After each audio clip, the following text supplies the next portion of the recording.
வணக்கம், செல்வகுமார் பேசுகிறேன். இது செல்வகுமாரின் உழவன் விவசாயிகளுக்கான வானிலை ஆய்வறிக்கை. அதிகாரப்பூர்வ வானிலை அறிக்கைக்கு இந்திய வானிலை ஆராய்ச்சித்துறை அறிக்கையை பார்க்கவும்.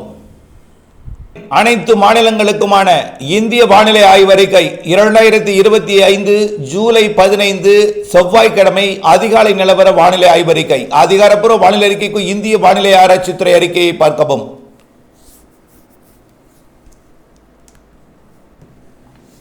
தற்பொழுது மழை பொழிந்து கொண்டிருக்கக்கூடிய மாநிலங்களை பார்ப்போம். தென்மேற்கு பருவமழை நாடெங்கும் வலுத்த மழையாக பொழிந்து கொண்டிருக்கு.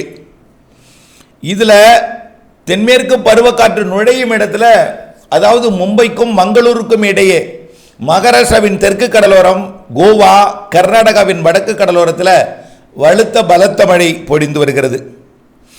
அடுத்து பார்த்தீங்கன்னா டெல்லிக்கு தெற்கே மேற்கே ஜெய்ப்பூர் மற்றும் ராஜஸ்தான் மாநிலத்தோட பகுதிகள் நல்ல மழை பொழிவு பொழிந்து வருகிறது. அடுத்தபடியாக பார்த்தீங்கன்னா ஒட்டுமொத்த மேற்கு வங்கம், வடக்கு ஒடிசா, சத்தீஸ்கர் இந்த பகுதி, பீகார் மற்றும் ஜார்க்கண்ட் மாநிலத்தில் நல்ல மழை. மேற்கு வங்கம் பரவலான மழை, காற்றழுத்த தாழ்வு நிலை அங்கேதான் நீடித்துக் கொண்டிருக்கு. வங்கதேசத்திலும் வெளுத்து வாங்குகிறது. பிரம்மபுத்திராவில் வெள்ளப்பெருக்கு ஏற்படுத்தி இருக்கிறது, பத்மாவிலே. இப்படி இன்றைய மழைப்பொழிவு தொடர்ந்து கொண்டிருக்கிற நிலையில் வரக்கூடிய மணி நேரங்கள், வரக்கூடிய நாட்களில் மழைப்பொழிவு எப்படி இருக்கும் என்பதை பார்ப்போம். வட இந்திய நிலப்பகுதிகளில் நீடித்துக் கொண்டிருக்கூடிய நிகழ்வுகளை பார்த்தீங்கன்னா பாகிஸ்தானில் ஒன்று, பாகிஸ்தான் எல்லையோர வளிமண்டல சுழற்சி ஒன்று.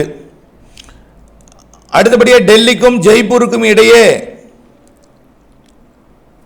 டெல்லி, உத்தரப்பிரதேசம் மற்றும் ராஜஸ்தான் இடைப்பட்ட பகுதியில் ஒரு வலுவான காற்றழுத்த தாழ்வு நிலை. அடுத்தபடியாக பார்த்தீங்கன்னா மேற்கு வங்கம், பீகார், ஜார்க்கண்ட், வடக்கு ஒடிசா இதனை ஒட்டியுள்ள பகுதிகளில் ஒரு வலுவான நிகழ்வு. மேற்கு வங்கத்தில் நீடித்துக் கொண்டிருக்கூடிய மேற்கு வங்கம், பீகார் இடைப்பட்ட பகுதியில் நீடித்துக் கொண்டிருப்பது வங்கக்கடல் காற்றை ஈர்த்து வங்கதேசம் முதல் உத்தரப்பிரதேசம் வரைக்கும், இமயமலை எல்லையோர நேபாளம் வரைக்கும், இமயமலை எல்லையோர இந்திய மாநிலங்கள் வரைக்கும், அதாவது நேபாள எல்லையோரம் வரைக்கும் வலுத்த மழையை கொடுத்து வருகிறது. எல்லாமே இணைப்பு சுழற்சியால் பிணைக்கப்பட்டு இமயமலை எல்லையோரம்லாம் நல்ல மழை. பாகிஸ்தானிலே வெள்ளப்பெருக்கு, பாகிஸ்தான் எல்லையோர இந்திய மாநிலங்களிலும் மிக கனமழை பொழிவு. எப்பொழுது வேண்டுமானாலும் எங்கே வேண்டுமானாலும் ஒரு மேகவெடிப்பு மழைப்பொழிவை கொடுக்கும் அளவிற்கு இப்பொழுது 2 நிகழ்வுகள் வலுவாக மேற்கு நோக்கி நகர்ந்து கொண்டிருக்கு. ஆக 2 நிகழ்வும் வலுவானதே.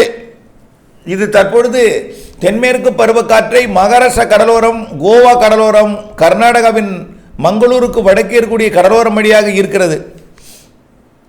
இது படிப்படியாக மேற்கு நோக்கி நகரும் பட்சத்தில் புதிய காற்று சுழற்சி வங்கக்கடலில் உருவாகி கட்டுப்பாட்டு அமைப்பாக சீன கடலோரம், அதாவது தென் சீன கடற்பகுதியில் உருவாகக்கூடிய புதிய புயலுக்கு காற்று பயணிக்கும் பொழுது வங்கக்கடல் நிகழ்வு கட்டுப்பாட்டு அமைப்பாக செயல்பட்டு நேரடியாக வட மாநிலங்கள் வழியாக பயணித்து விடாமல், ஆந்திர பிரதேசம், தெலுங்கானா வழியாக பயணித்து விடாமல், தமிழ்நாட்டின் ஊடாக பயணிக்கும் வகையில், அதுவும் தென் மாவட்டங்கள் ஊடாக குமரிமுனையை ஒட்டிய பகுதி வழியாக காற்று குவிதலை தெற்கு கேரளா, ஒட்டுமொத்த கேரளா, மேற்கு தொடர்ச்சி மலைப்பகுதிகளில் குவித்து மழைப்பொழிவை கொடுத்து பிறகு கிழக்கு நோக்கி வழிநடத்தும் என்று எதிர்பார்க்கப்படுகிறது வங்கக்கடலோட புதிய வளிமண்டல சுழற்சி.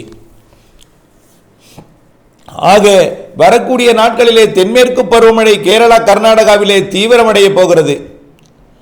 நேற்றே கொஞ்சம் தொடங்கி தீவிரமடைந்திருக்கிறது. நாளையிலிருந்து முழுமையாக தீவிரமாக இருக்கும். தென்மேற்கு பருவமழையை பொறுத்த வரைக்கும் கேரள, கர்நாடகாவிலே புதிதாக உருவாகக்கூடிய சீன புயல் வலுவாக காற்றை ஈர்க்கும் என்பதனால வங்கக்கடல் நிகழ்வும் கட்டுப்பாட்டு அமைப்பாக செயல்பட்டு கேரளா, தமிழ்நாடு ஊடாக காற்றை வழிநடத்தி 19ஆம் தேதி 20, 21, 22 வலுத்த தென்மேற்கு பருவமழையை கேரளா, கர்நாடகாவிலும், காவிரி நீர்பிடிப்பு பகுதிகளிலும், அதேபோல தமிழ்நாட்டின் அணைகள் நீர்பிடிப்பு பகுதிகளிலும், நீலகிரி, வால்பாறை போன்ற பகுதிகளிலும் கனமழை பிடிப்பை கொடுக்கும்.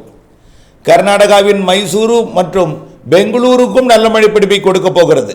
தமிழ்நாட்டுக்குள் மாலை இரவு இடிமழை பிடிப்பாக அனைத்து வடகடலோர மாவட்டங்கள், வடவுள் மாவட்டங்களுக்கும் டெல்டா மாவட்டங்களுக்கும் கொடுக்க போகிறது.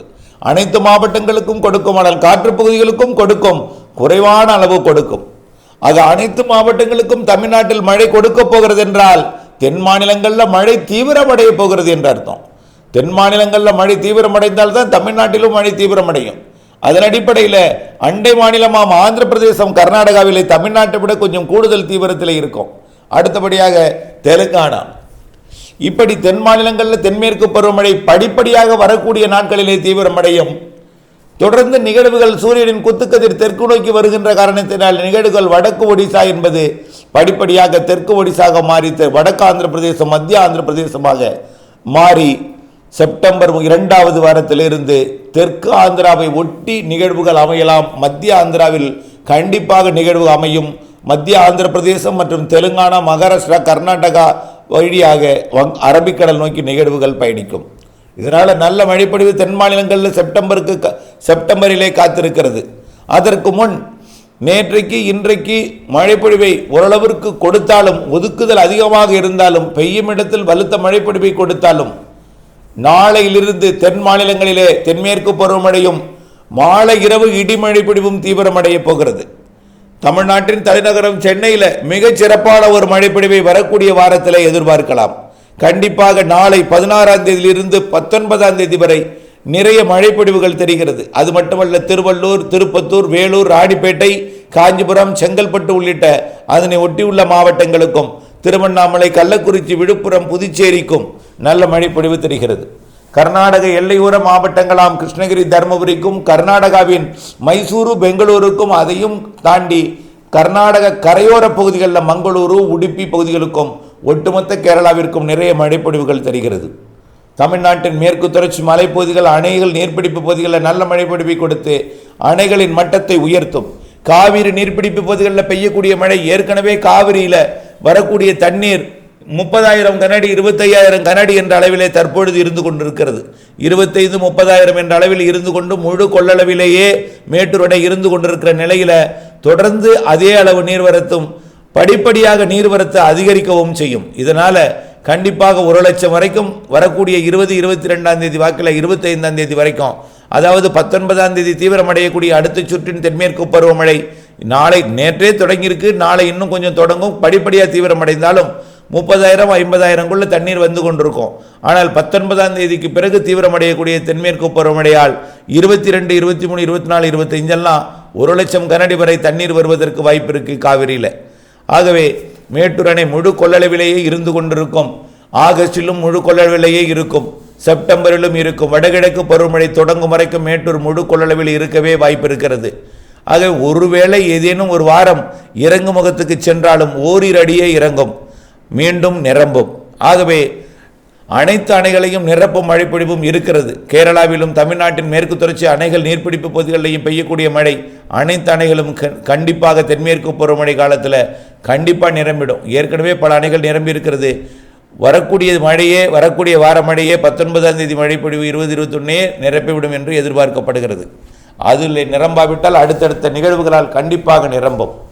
ஆக தென்மேற்கு பருவமழை சராசரிக்கு கூடுதல் என்பதை நினைவில் கொள்ளுங்கள். கண்டிப்பாக மழை இருக்கிறது, பொறுத்திருங்கள். படிப்படியாக தென் மாநிலங்களுக்கு மழை அதிகரிக்கும் போது தமிழ்நாட்டிற்கும் மாலை இரவு இடிமழைப்பிடிவு பரப்பில் அதிகரிக்கும் போது ஒதுக்கி பெய்தாலும் உங்களுக்கும் மழைப்பிடிவை கொடுக்கும் என்ற நம்பிக்கையுடன் இருங்கள். வானிலை ஆய்வறிக்கையுடன் இணைந்திருங்கள்.